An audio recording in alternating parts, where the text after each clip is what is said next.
En gros, si vous voulez quelqu'un, par exemple, qui a un salaire, qui a un revenu de 10 000 shekels par mois, doit cotiser grosso modo plus ou moins 900 shekels par mois pour la retraite.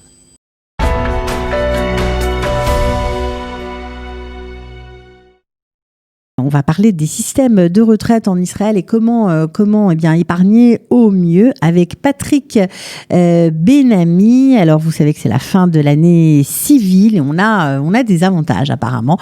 Faut-il encore les connaître? Patrick Ben-Ami, est-ce que vous êtes avec nous? On est ravis de vous retrouver. On vous voit en plus, donc c'est génial. Donc, on voudrait savoir quels sont les principaux placements recommandés, notamment pour ceux eh bien, voilà, qui peuvent avoir un avantage fiscal grâce à ces placements. On attend la réponse avec impatience parce qu'on sait très bien que voilà, c'est l'année civile va se terminer. On voudrait avoir un peu tous les détails concernant bien la retraite. Comment épargner, combien épargner. Bref, on a plein de questions pour vous ce matin, Patrick.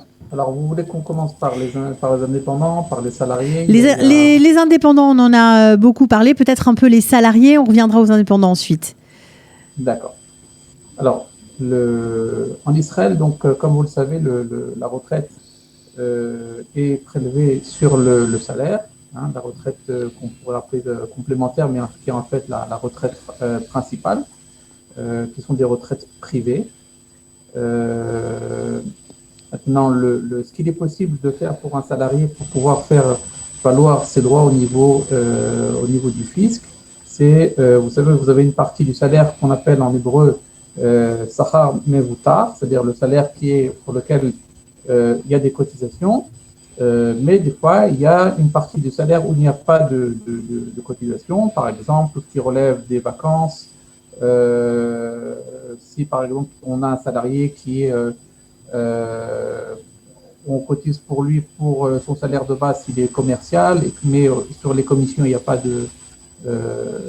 de cotisation. Donc, sur cette partie-là, il est possible de cotiser jusqu'à 7% de cette même partie et donc avoir en échange donc un retour d'impôt l'année suivante. Hein. C'est-à-dire que concrètement, si aujourd'hui je mets une somme qui correspond donc à 7% donc de tout ce que j'ai cotisé toute l'année sur le salaire qui n'a pas été cotisé pendant toute l'année, donc à ce moment-là, donc je cotise donc sur une caisse et l'année prochaine, c'est-à-dire dans quelques semaines, j'aurai donc la possibilité d'avoir en retour une partie de cette somme-là. Alors, est-ce qu'il y a une somme minimale qu'on doit cotiser? Alors là, pour le coup, quand on est indépendant.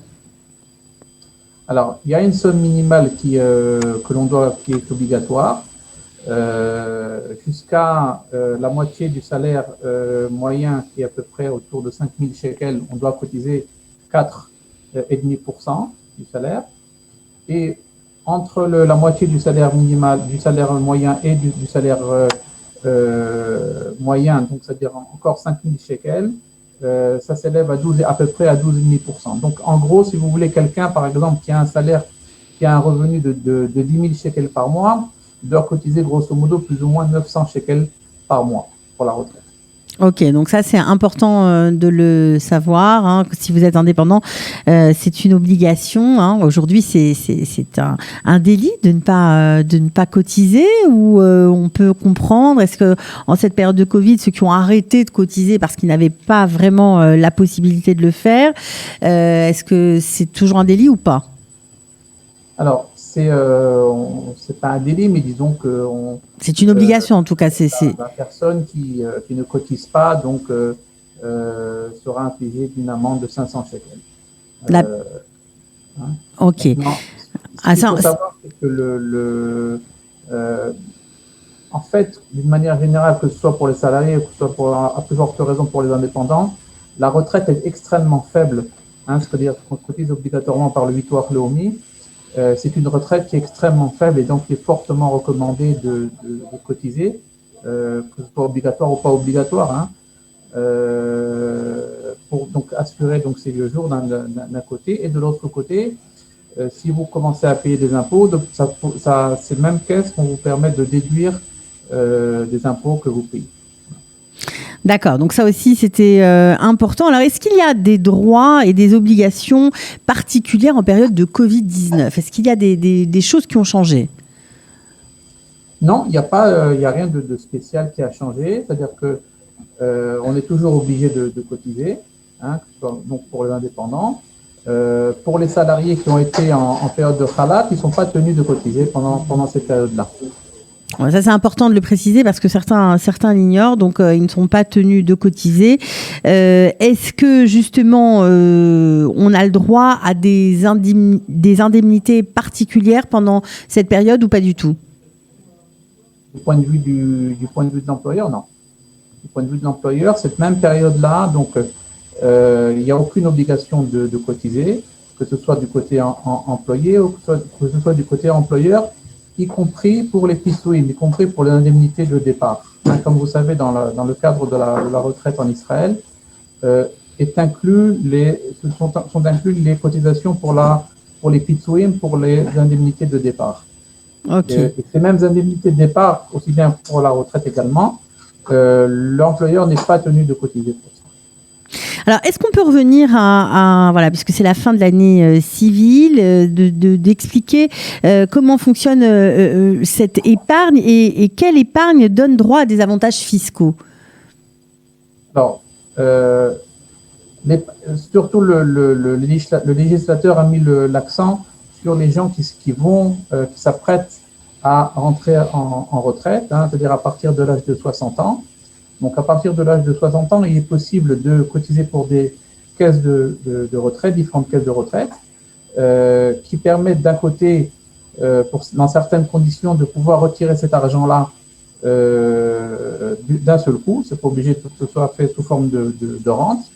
Mais les gens qui voudront prendre cet argent-là et le convertir sous forme de retraite pourront avoir donc des exonérations fiscales.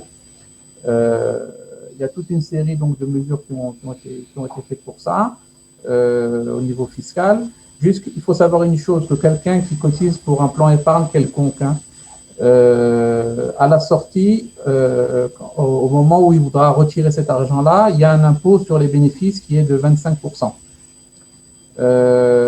Il y a certaines caisses qui permettent de réduire ce taux d'imposition, voire exempter complètement. Bien entendu, ça c'est au cas par cas, il faut vérifier. Donc au cas par cas, je ne pourrais pas vous donner d'une manière en tout cas, il faut s'intéresser à cette question parce qu'on peut gagner pas mal d'argent. Oui. On peut gagner pas mal d'argent. Les sommes sont assez conséquentes. Juste à titre de grandeur, hein, on peut être exonéré d'impôts à hauteur à peu près de 900 000 shekels. Donc ça, c'est quelque chose qui est extrêmement important. Mais bien entendu, il faut se renseigner, il faut consulter. C'est-à-dire que les plans de retraite peuvent être une source d'exonération d'impôts et ça peut aller jusqu'à 900 000 shekels, ce que vous êtes en train de nous dire ? Ça peut aller jusqu'à 900 000 shekels, oui. D'accord, donc c'est vraiment très intéressant, il faut s'y pencher. Bon, alors c'est un petit peu compliqué quand on est au Lechadash, quand on vient d'arriver, évidemment, alors, est-ce qu'on doit se conseiller avec un expert comptable, plutôt avec un spécialiste en retraite ? Comment ça fonctionne exactement ? Alors, pour consulter au niveau de la retraite, contrairement à ce qu'on pourrait penser pour ceux qui viennent de France, les choses ne se font pas automatiquement. Hein, c'est-à-dire que quand vous prenez votre retraite, vous devez absolument consulter, c'est fortement recommandé. Vous n'êtes pas obligé, mais c'est fortement recommandé.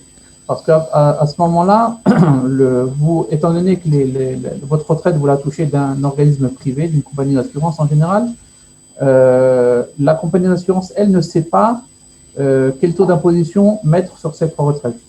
Et donc, ce qui se passe, c'est que vous allez aux impôts, et les impôts vous demandent de remplir un formulaire qui s'appelle Mea Shishim Vechad Dalet, qui est un formulaire qui donne une instruction aux impôts vous disant sur quelle forme vous voulez toucher cette retraite. Vous voulez la toucher sous forme d'un seul coup, vous voulez la toucher sous forme de rente, qu'est-ce que vous allez laisser aux héritiers, etc., etc. Donc, ce sont des décisions lourdes de conséquences. Et il faut savoir que les personnes qui se rendent aux impôts pour remplir ce formulaire-là, à partir du moment où ils l'ont rempli, ils ont 90 jours pour se rétracter.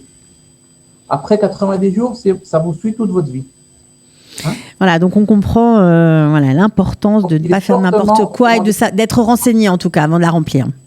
Tout à fait. Il est fortement recommandé de prendre conseil auprès de ce qu'on appelle en hébreu un yoetz pensioni, on dirait un conseiller en retraite, qui en fait qui a à la limite entre, si vous voulez, entre l'expert comptable et le conseiller en retraite, qui vous donne des conseils aux deux niveaux.